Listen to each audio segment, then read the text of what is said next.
আল্লাহ বলেন যারা দুনিয়া চায় আমি তাদেরকে দ্রুত দুনিয়া দিয়ে দেই, কিন্তু পরিণাম ফলে তার জন্য জাহান্নাম। কিন্তু যারা দুনিয়া চায় দেই, কিন্তু দুনিয়া তারা পায় না।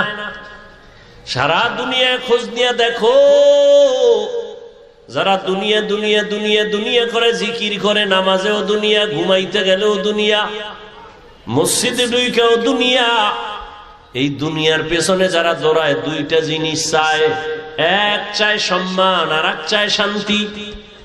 এই দুই জিনিস চায় দুনিয়াওয়ালারা। টাকার পেছনে দৌড়ায়, এই দুই জিনিস চায়। ক্ষমতার পেছনে দৌড়ায়, এই দুই জিনিসের জন্য, সম্মান আর কি, কথা বলতে হবে, শান্তি। কিন্তু আল্লাহর জাতের কসম, একটা দুনিয়াদারেও শান্তিতেও নাই, কোন সম্মানেও নাই। ওই সম্মান দিয়া লাভ কি? একবার ফুলের মালা, ফাইনালে জুতার মালা। ওই সম্মানের কোনো দাম আছে? টাকা দিয়া সম্মান কিনলে জুতা আসবেই। আর আমার আল্লাহ সম্মান যাদেরকে দিবেন, এই সম্মান যারা পাবে এরা দুনিয়ায়ও বাদশাহ, পরকালেও বাদশাহ। জিন্দেগি মে বন্দেগি তো করনা হে, जिंदगी में बंदगी तू करना है, जिंदगी बे बंदगी शर्मिंदा है, जिंदगी बे बंदगी शर्मिंदा है। यहाँ हम सब मुसाफिर, दिल ना लगा, अहले दिल की नजर से रूह करता जा, शाह दौलत सब फकीर गर नेक ने है, शाह दौलत सब फकीर गर नेक ने है, जिंदगी में बंदगी तो करना है, जिंदगी में बंदगी तो करना है, जिंदगी बे बंदगी शर्मिंदा है, जिंदगी बे बंदगी शर्मिंदा है। ভাইরা আমার, যারা দুনিয়া দুনিয়া চায়, এরা দুনিয়ার দুই জিনিসের একটাও পায় না, সম্মানও নাই, শান্তিও নাই। 10 তলা বিল্ডিং করে লাভ কি যদি বিল্ডিং থুয়ে জঙ্গলে ঘুমাতে হয়? ব্যাংকে কোটি কোটি টাকা রেখে লাভ কি যদি টাকা বংশের কেউ খেতে না পারে? এর চেয়ে খেরের ঘরে একটা রুম নিয়ে আলু ভর্তা দিয়ে খাইয়া ঘুমানো অনেক শান্তি। সম্মান নাই, শান্তিও। এক তো বাইরের জ্বালা, ভিতরের জ্বালা, মামলা হামলার ভয়, আবার ওদিক দিয়া বিবি নিয়ে শান্তি নাই, সন্তান নিয়ে শান্তি নাই। আর যারা নবীর আদর্শ নিয়ে আছে, এদের সম্মানও আছে, শান্তিও। যদিও টাকা নাই, পয়সা নাই, বাড়ি নাই, গাড়ি নাই, তবে কোনো ঝামেলা নাই, পেরেশানি নাই। 5 বেলার নামাজ পড়ে, দৈনন্দিন যা কামাই করে তা নিয়া, পরিবার সন্তান নিয়া মোটামুটি তার জীবন চলে। মামলারও ভয় নাই, হামলারও কোনো ভয় নাই। আরসালাহু বিল হাক্কি বাশীরাও ওয়া নাযীরা ওয়া দাঈয়ান ইলাল্লাহি বিইযনিহি ওয়া সিরাজাম মুনীরা। اللهم صل على محمد النبي الأمي وعلى آله وسلم تسليما وبعد فأعوذ بالله من الشيطان الرجيم بسم الله الرحمن الرحيم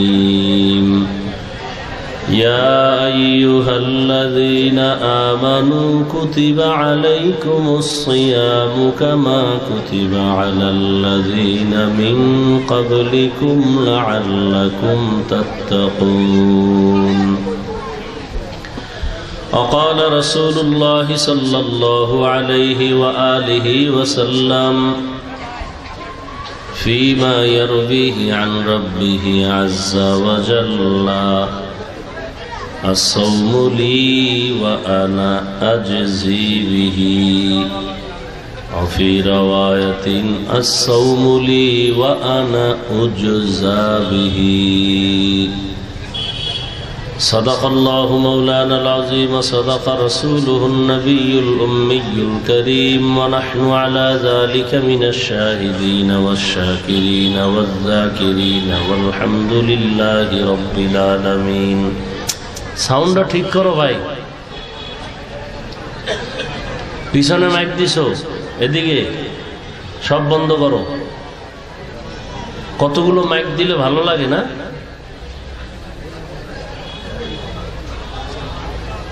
ওই মাইকগুলো গাছে কেন কি দরকার এই প্যান্ডেলে মাইক আছে আবার ওগুলো কেন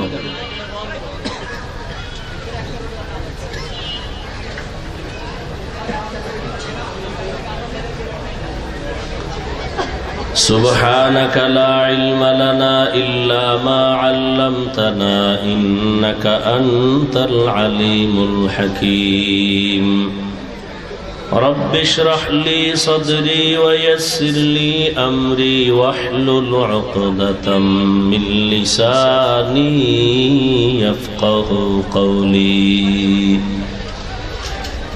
दुर्फशानी ने तेरे कतरों को दरिया कर दिया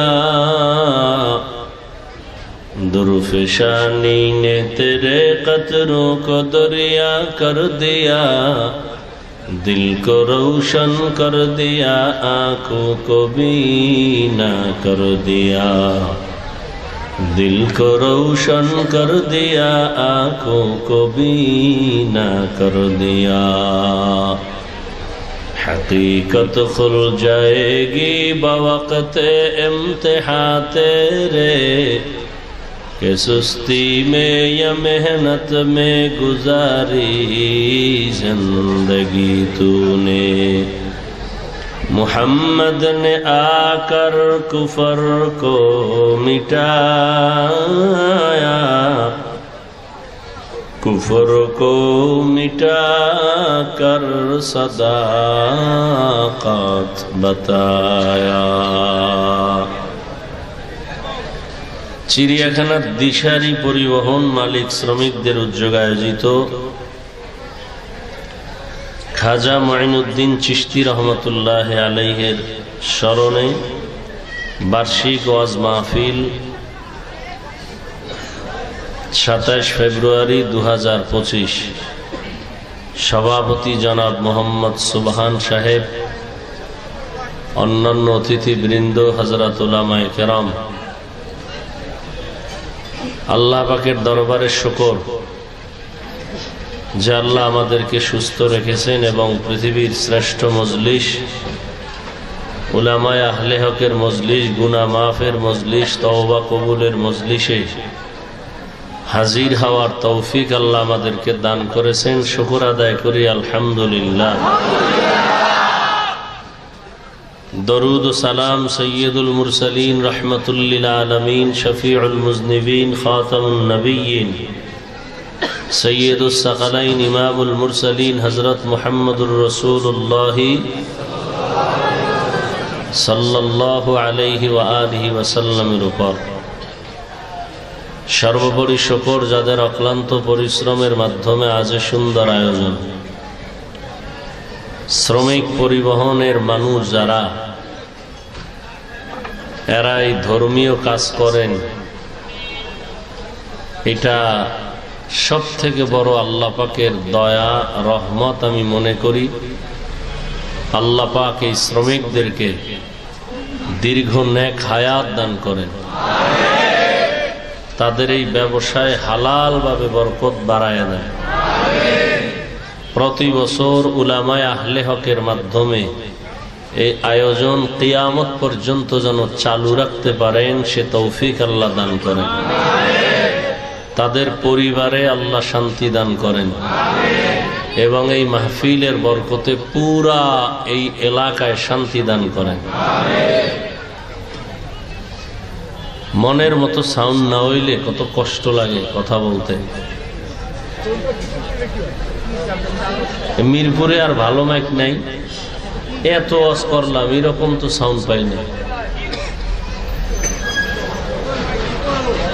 অনেক ওলামায়ে কেরাম আপনাদের সামনে আলোচনা করেছেন।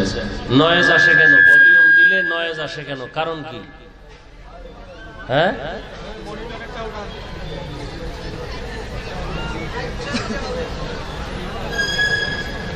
অনেক ওলামায়ে কেরাম আলোচনা আপনাদের সামনে করেছেন, আপনারাও অনেক ধৈর্য ধারণ করেছেন। এক তো বৃহস্পতিবার, এরপরে ঢাকার শেষ মাথা, যানজট, এর মধ্যেও যে আপনারা ধৈর্যের সাথে বসে আছেন। বান্দার হাতে দেওয়ার কিছু নাই, আল্লাহর কাছে কোনোটার অভাব নাই। আপনারা আজকে মনে মনে চাইবেন, গোপনে চাইলে এটা পাওয়া যায় তাড়াতাড়ি। কে কি চাওয়ার নিয়তে বসছেন মনে মনে নিয়ত করেন, দোয়ায় বইলে ভালোই ইনশাআল্লাহ। আমি তো কিছু দোয়া কইরেই দিলাম শুরুতে, এবার শেষে মোনাজাতে আবার মন খুলে বলবেন। এক তো মাস শাবান, আবার শুক্রবারের রাত্র, আগামীকাল জুমা, তো জুমার রাত্র বরকতে, এরপরে মজলিস বড় দামি, বেহেশতের বাগান। আল্লাহ দিবেন না কেন? আল্লাহর তো আলাদা কেউ নাই, আমরা তার প্রিয় বান্দা ছাড়া। তো আল্লাহ তো আমাদেরকেই দিবেন, চাওয়ার মতো চাইতে হবে। গুনাহ থেকে তওবা করবেন। রমাজান আসতেছে দুই একদিন পরেই, পাক্কা নিয়ত করবেন যে রমাজানের বরকতে আমরা কোনো আর ইচ্ছা করে কোনো গুনায় লিপ্ত হব না। আল্লাহ রমাজানের হাওয়া পুরা এলাকায় দান করেন। এক নাম্বার, রমাজানে রোজা ছাড়া যাবে না। দুই, তারাবির নামাজও ছাড়া যাবে না।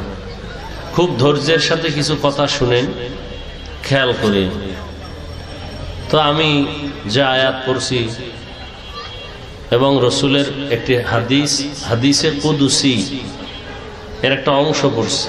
আল্লাহ বলেন, ইয়া আইয়ুহাল্লাযীনা আমানু কুতিবা আলাইকুমুস সিয়ামু কামা কুতিবা আলাল্লাযীনা মিন ক্বাবলিকুম লাআল্লাকুম তাত্তাকুন।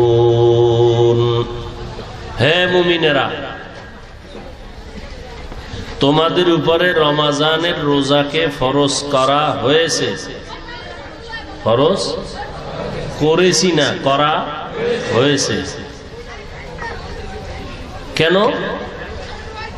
লাআল্লাকুম তাত্তাকুন, যাতে করে তোমরা তাকওয়া অর্জন করতে পারো। নবীজি বলেন, আল্লাহ বলেন নবীকে হাদিসে কুদসি, আস-সাওমু লি ওয়া আনা আজজি বিহি। রোজাদারের রোজাটা এটা আমি আল্লাহর, আর এর পুরস্কার আমি আল্লাহ নিজেই। কথা হয় কেন? আপনারা ব্যাচগুলো পড়ে ঠিক করবেন না যে এখানে কথা, এদিকে কথা। মরাটার মারো কেন, কয় লড়ে কেন? এমনি সময় কম, এদিকে কথাবার্তা বলতেছে, এইদিকে আবার ক্যাসেট লয়ে বইছে মহিলারা, মনে হয় না? মহিলাকে এনে আনছেন কেন? এগো ডাইনে ক্যাসেট, বামে ক্যাসেট দিয়ে আওয়াজ দিলেই অজয়নি। হেরাও শুনতে না, আমরাও করতে পারি না। ওই ওদিকে আবার এই আপনারা দেখেন না আওয়াজ দিতেছে বাচ্চারা।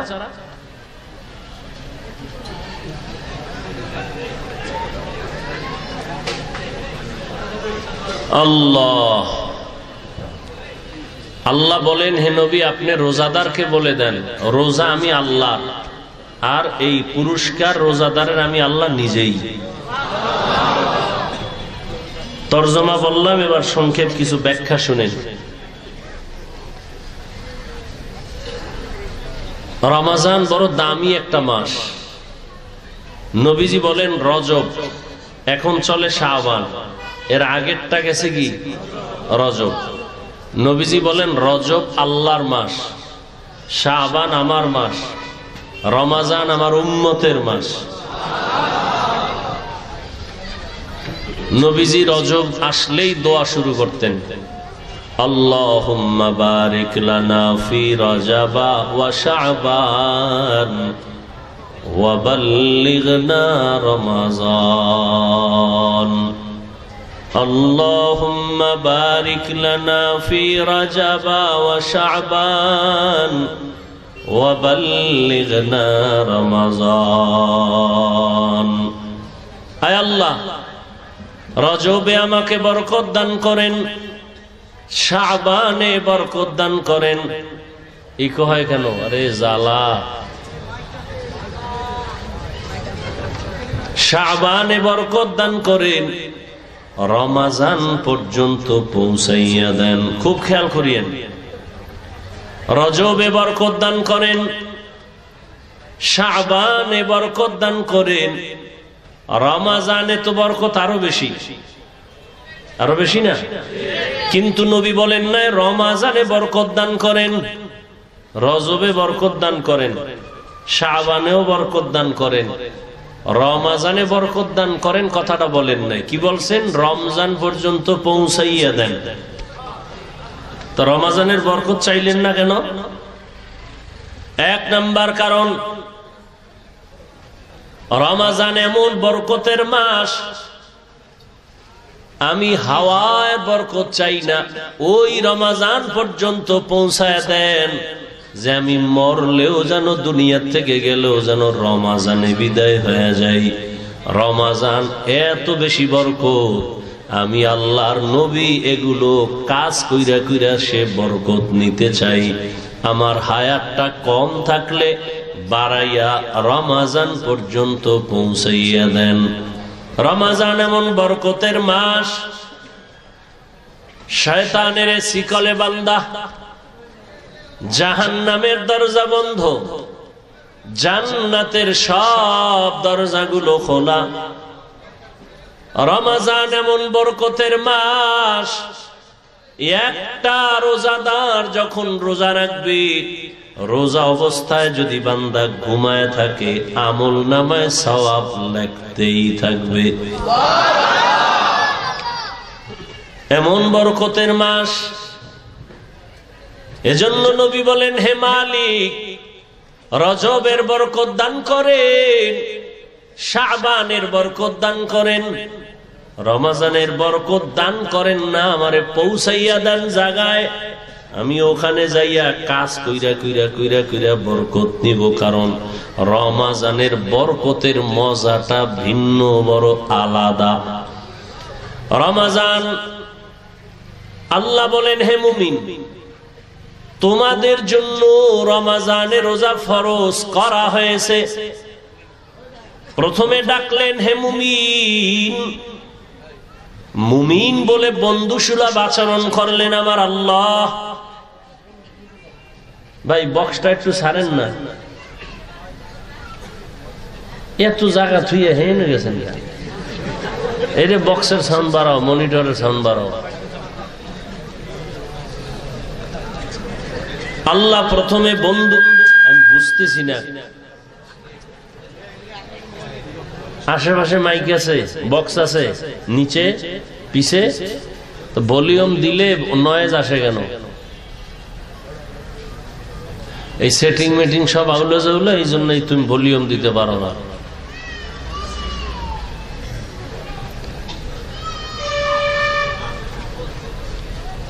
আল্লাহ বন্ধু সুলভ আচরণ করলেন। খুব কষ্ট লাগতেছে আমার, একটু মন খুলে বয়ান করুন। এমনি সারাদিন রোজা, খাই নাই ভাত, সাহারিও খাই নাই, রুটি খেয়ে একটু ইফতারি করে ওদিকে বয়ান করে এরপরে জাম। আল্লাহ কত আর কথা বলাইবে।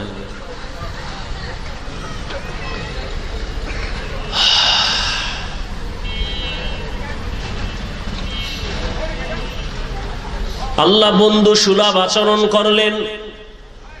কি বন্ধু? সমস্ত মুমিন আল্লাহর বন্ধু। জমিনে মুমিন ছাড়া আল্লাহর বন্ধু আর কেউ নাই। তো বন্ধু কেমনে? বন্ধু হওয়ার কয়েকটা লাইন আছে। যেমন কারো কাজ যদি এক হয় তাহলে এর সাথে বন্ধু হয়, মিতা হয়। নামে নামে মিললেও কি হয়? তোমার নাম কি? আব্দুর রহমান। আমার নামও আব্দুর রহমান। তাহলে তুমি আমার মিতা, আমি তোমার মিতা। আল্লাহর একটা গুণবাচক নাম হলো মুমিন।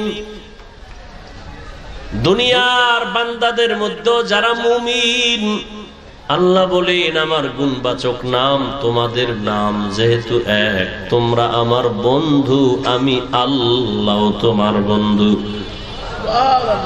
আগে বন্ধু বানায় লইছেন, আল্লাহ আমাকে বন্ধু বলে স্বীকার করছেন। এবার আপনাদের বন্ধু আল্লাহকে নিবেন কিনা এটা হলো সিদ্ধান্তের বিষয়।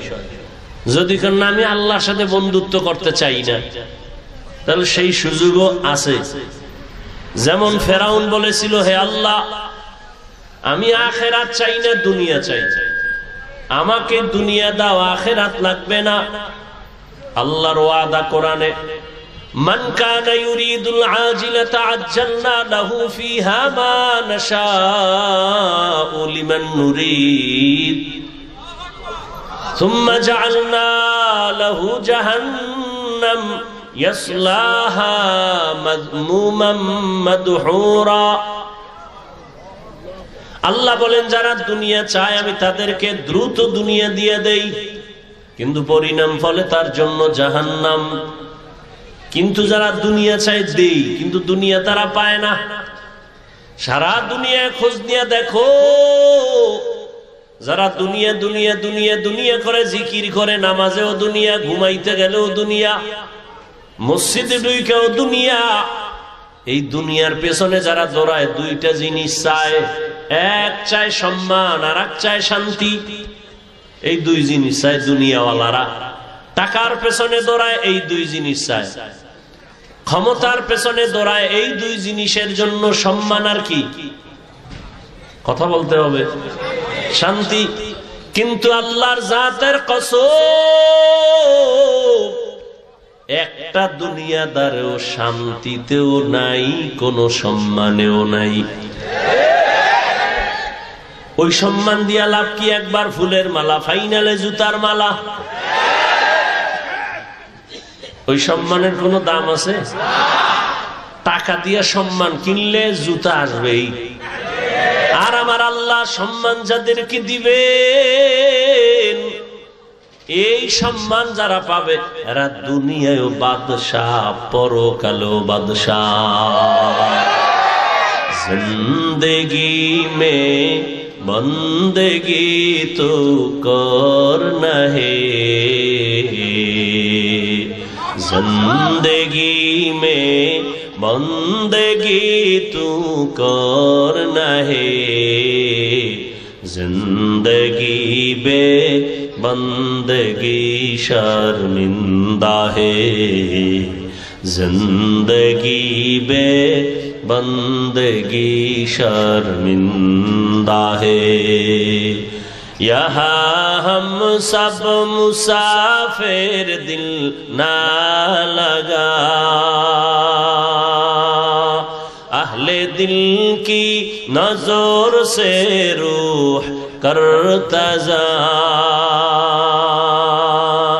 शाह दौलत सब फकीर गर नेक ने है, शाह दौलत सब फकीर गर नेक नहीं जिंदगी में बंदगी तू कर नहीं जिंदगी में बंदगी तू कर नहीं जिंदगी बे बंदगी शर्मिंदा है जिंदगी बे बंदगी शर्मिंदा है। भाईरा आमार যারা দুনিয়া দুনিয়া চায় আর দুনিয়ার দুই জিনিসের একটাও পায় না, সম্মানও নাই শান্তিও নাই। 10 তলা বিল্ডিং করে লাভ কি যদি বিল্ডিং থুয়া জঙ্গলে ঘুমাতে হয়? ব্যাংকে কোটি কোটি টাকা রেখে লাভ কি যদি টাকা বংশের কেউ খেতে না পারে? এর চেয়ে খেরের ঘরে একটা রুম নিয়ে আলু ভর্তা দিয়ে খাইয়া ঘুমানো অনেক শান্তি। সম্মান নাই, শান্তিও। এক তো বাইরের জ্বালা, ভিতরের জ্বালা, মামলা হামলার ভয়, আবার ওদিক দিয়া বিবি নিয়ে শান্তি নাই, সন্তান নিয়ে শান্তি নাই। আর যারা নবীর আদর্শ নিয়ে আছে এদের সম্মানও আছে, শান্তিও। যদিও টাকা নাই, পয়সা নাই, বাড়ি নাই, গাড়ি নাই, তবে কোনো ঝামেলা নাই, পেরেশানি নাই। 5 বেলার নামাজ পড়ে দৈনন্দিন যা কামাই করে তা নিয়া পরিবার সন্তান নিয়া মোটামুটি তার জীবন চলে। মামলারও ভয় নাই, হামলারও কোনো ভয় নাই। এ সম্মান কে দান করেন? আল্লাহ তাআলা বলেন, ও মুমিন, আমি তোমাদের বন্ধু বলে স্বীকার করে নিলাম। তোমরা আমাকে বন্ধু যদি বানাও তাহলে কথা চলবে। আমি আপনাদের মোহাব্বতের নজরে বন্ধু বলে ডাকলাম, আপনারাও যদি বন্ধু বলিয়া স্বীকার করেন তো কথা বলতে মজা হবে। এই মিয়া এক হাতে তালি বাজেনি? আপনি একজনের কইলেন আমি তোমাকে ভালোবাসি, হে কয় আমি তোমারে বাসি না, তাহলে আর বাঁশি বাজবে? 2 হাত ছাড়া তালি যেমন বাজে না, বাতাস ছাড়া পানি যেমন নড়ে না, ঠিক প্রত্যেকটা কাজের মধ্যে 2 দিকের নেগেটিভ পজিটিভ যদি এক জায়গায় না সংযোগ লাগানো হয় তো বাতি জ্বলবে না। আল্লাহ বলেন, তোমাদের আমি বন্ধু বলে স্বীকার করে নিলাম, তোমরাও যদি আমাকে বন্ধু বলে স্বীকার করো, এবার তোমাদের সাথে আমার কথা শুরু। বন্ধুরে অনেক কিছু বলা যায় যেটা স্বাভাবিক অন্যকে বলা যায় না। বন্ধু সুলভ আচরণ। আল্লাহ এবার বলেন, ও মুমিন বন্ধুরা, তোমাদের উপর একটা কাজ দেওয়া হয়েছে, করবানি দিয়েছি বাই ফোর্স অর্ডার, না অর্ডার না, মোহাব্বতের আওয়াজ। তোমাকে একটা জিনিস দেওয়া হয়েছে, তুমি রাখবানি। মোহাব্বতের সাথে বলা। মুমিন কয় হ্যাঁ রাখবো, হ্যাঁ রাখবো। বলে কেমন কাজ? মারাত্মক কঠিন। কারে কেমন কঠিন? যেই কাজটা তোর বাপ দাদা 14 পুরুষ যারা তারাও করেছে। কো আমার বাপ দাদাই যদি করে তা তেমন কঠিন না, হেরা পারলে আমিও কি? এবার আল্লাহ কয়, যেই কাজটা তোমারে দিলাম, রমজান মাস যখন আসবে তখন তুমি রোজা রাখবা। আবার এটা তোমার উপর চাপ না, এর পুরস্কার কিন্তু কঠিন। নামাজের পুরস্কার, রোজার পুরস্কার ভিন্ন। একজনে নামাজ পড়ে, পুরস্কারটা আমি অন্য মাধ্যমে দিয়ে দিলাম, আমল নামায় লিখে দাও, ফেরেশতারা দিয়া দাও। একজনে যাকাত দেয়, পুরস্কার আমি মাধ্যমে দিলাম। একজনে হজে যায়, পুরস্কার মাধ্যমে দিলাম। কিন্তু রোজাটা যদি রাখো এর পুরস্কার দিতে কোনো মাধ্যম নাই। আমি আল্লাহ হাসরের ময়দানে কোটি কোটি কোটি কোটি মানুষের সামনে আমি নিজে তোমার হাতে পুরস্কার দিব। আতিনা ফি দারে দুনিয়া না হাসান, আতিনা ফি দারে উকবা না হাসান, ইয়া গিয়াসাল মুস্তাগীসিন ইহদিনা লিফতিখারা বিল উলুমে ওয়াল গিনা। এই ছোট ছোট বাচ্চাগুলো কি বুঝে? হ্যাঁ, খানাও নাই, ঘুমও নাই, চুপচাপ মাশাআল্লাহ।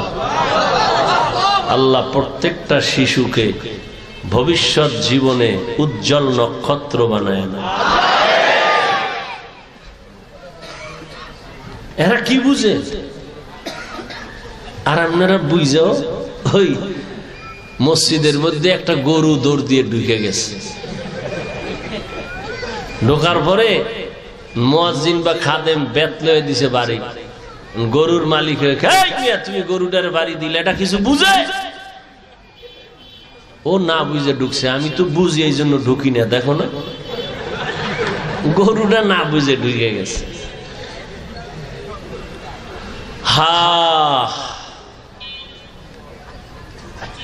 প্রত্যেকটা মা বাবা যদি সব সময়, প্রত্যেকটা মানুষ যদি রসুলকে ইস্তেহজারে নিয়ে আসে ভাবনার মধ্যে, যে শিশুর সাথে রসুলের আচরণ কেমন ছিল, কি ছিল, ওটা দরকার নাই, শুধু এতটুকু ভাববে কি ছিল। আস্তে করে বান্দা দুর্বল হয়ে যাবে, অন্তত শিশুর সাথে জুলুম হবে না। প্রত্যেকটা বাবায় যদি ভাবে রহমতের নবী সন্তানের সাথে কেমন আচরণ করেছিলেন, কি আচরণ করছেন এটা জানার দরকার নাই, খালি ভাবতে থাকবে কি আচরণ করেছিলেন, অন্তরে আসবে রহমতের নবী তো খারাপ আচরণ করেন নাই, তাহলে তার দ্বারা কিছু হোক না হোক কিন্তু জুলুম হবে না। একটা স্বামী যদি চিন্তা করে রহমতের নবী আমার তাদের স্ত্রীদের সাথে কেমন আচরণ করেছিলেন, এতটুকু যদি ভাবে, কোন স্বামী স্ত্রীর উপরে জুলুম করবে না। প্রত্যেকটা শিক্ষক, আমার রসুল শিক্ষক, আনা বুইস্তু মুআল্লিমা, রসুল শিক্ষক, আমার মায়ার নবী শিক্ষক। সাহাবাদের ছাত্র বানাইয়া রহমতের নবী কেমন আচরণ করেছেন, প্রত্যেকটা শিক্ষক যদি এই ভাবনাটা ভাবে, কখনো ছাত্রের সাথে কখনো জুলুম হবে না। প্রত্যেকটা কাজের মালিক যদি কর্মচারীর ব্যাপারে ভাবে, রহমতের নবী তার কর্মচারী, তার খাদেমদের সাথে কেমন আচরণ করেছেন। 10 বছর রহমতের নবীর খাদেম আনাস রাদিয়াল্লাহু তাআলা, আনাস রাদিয়াল্লাহু আনহু বলেন, আমি যে নবীর খেদমত করেছি 10 বছর, আমার নবী কোনদিন আমাকে 1 সেকেন্ডের জন্য বলে নাই এটা এমন কেন। আমিও নবীর খেদমত ওইভাবেই করেছি যে নবী আমাকে বলতে হবে না, বেয়াদবিমূলক কোনো আচরণ করি নাই। রহমতের নবী এমন এক আদর্শের নবী, 1500 বছর পরে নবীরে দেখি নাই, আবু বকর দেখি নাই, ওমর দেখি নাই, ওসমান দেখি নাই, আলী দেখি নাই। বড় বড় বড় বড়দের হারাইয়া আজ আমরা 1500 বছর পর চিড়িয়াখানার সামনে এত হাজার মানুষ এই গভীর রজনীতে বসে আছে, কেউ দাঁড়ায় আছে, কোনো আওয়াজ নাই, দ্বীনের কথা শুনতেছে। এতগুলো মানুষ দীর্ঘ টাইম বসাইয়া রাখা, এটা কোনো টাকা দ্বারা সম্ভব হবে না, কোনো টাকাওয়ালার দ্বারা সম্ভব হবে না। যদি কয় 5000 করে টাকা দিব, তাহলে কিছু মানুষ আসবে, তবে জান্নাতি মানুষ আসবে না। আশেপাশের কিছু গাঞ্জাখোরের আসবে, 5000 টাকা মানে 5 দিনের গাঞ্জা খাওয়া যাবে। কিন্তু এই জান্নাতি মানুষ কেউ আসবে না। এই মানুষগুলোকে নিয়ন্ত্রণের জন্য কোনো পুলিশ নাই, কোনো প্রশাসনের কেউ নাই, বসার জন্য কোনো ভিআইপি ব্যবস্থা নাই, সব নরমাল বিছানায় মাটিতে বসা। এটা কেমনে সম্ভব? রহমতের নবীর আদর্শ মানার কারণেই সম্ভব। নবীজির আদর্শ কত সুন্দর। ঘরে ঢুকো, সালাম দাও, জোরে সালাম দাও, ডান পা দিয়া ঢুকো। নবীর আদর্শ। ঘরে ঢুকতে গিয়া তুমি জোরে একটা সালাম দাও, সালামের আওয়াজটা যেন পুরা বাড়িতে আওয়াজ হয়। যারা মানুষ তারাও জবাব দিবে, জিন থাকলে তারাও জবাব দিবে, ফেরেশতারা আছে জবাব দিবে, দূষিত কিছু থাকলে পালায়ে যাবে সালামের বরকতে। ঘরে ঢুকলে কি আবার বাথরুমে ঢুকলেও রসুলের সুন্নাত। এরপরে একবার আলহামদু সূরা, 3 বার কুল হু আল্লাহ সূরা পড়বে। আল্লাহ রসুল বলেন পুরা বাড়ির মধ্যে রিজিকের বরকত নাজিল হতে থাকবে।